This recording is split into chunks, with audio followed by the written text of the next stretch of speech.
आप लोग सुन रहल बानी Kriti recording studio Sasamusa Mukhtar market Pawan talkies के पास।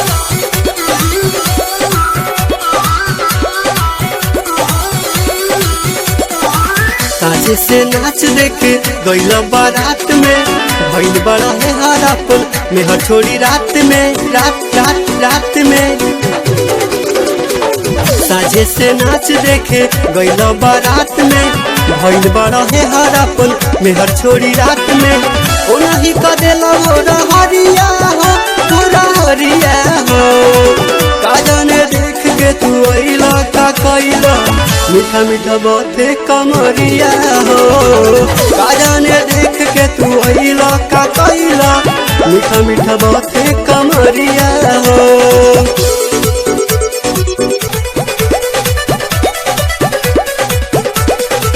बड़ा ना होश में मातल तू जोश में लागे न देवा ये राजा जी आइए देवा का कि काम चहु आइए देवा का।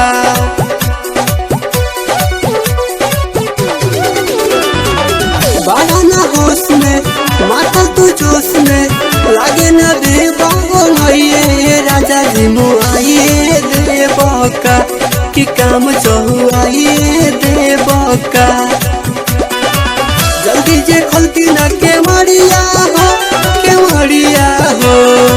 का जाने देख के तू अइला का कइला मीठा मीठा बातें कमरिया हो का जाने देख के तू अइला का कइला मीठा मीठा बातें कमरिया हो।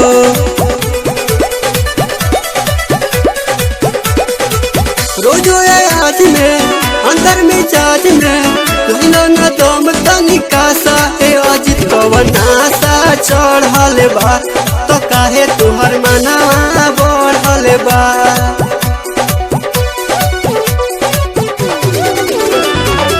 रोजो आज में अंतर में जाज में धैला न दम तनिका सा ए अजित पवन आशा चढ़ल बा कि काहे तुहर मनवा बढ़ल बा।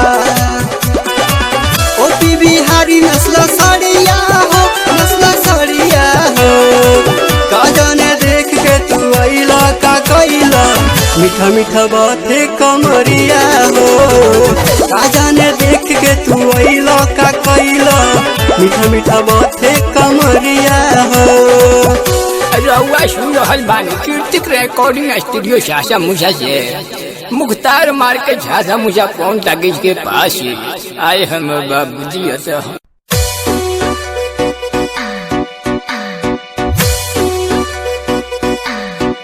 Music by Oman Rock। जी हाँ दोस्तों, आप लोग सुन रहल बानी Kriti recording studio Sasamusa Mukhtar market Pawan talkies के पास।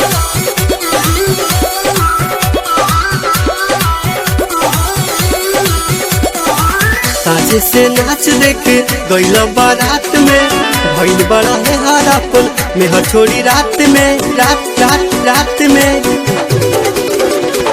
साझे से नाच देखे गईला बारात में भइल बड़ा है हरापन में हर छोड़ी रात में। ओ नहीं का देला हो हरिया हो पूरा हरिया हो का जाने देख के तू अइला का कइला मीठा मीठा बातें कमरिया हो का जाने देख के तू अइला का कइला मीठा मीठा बातें कमरिया हो।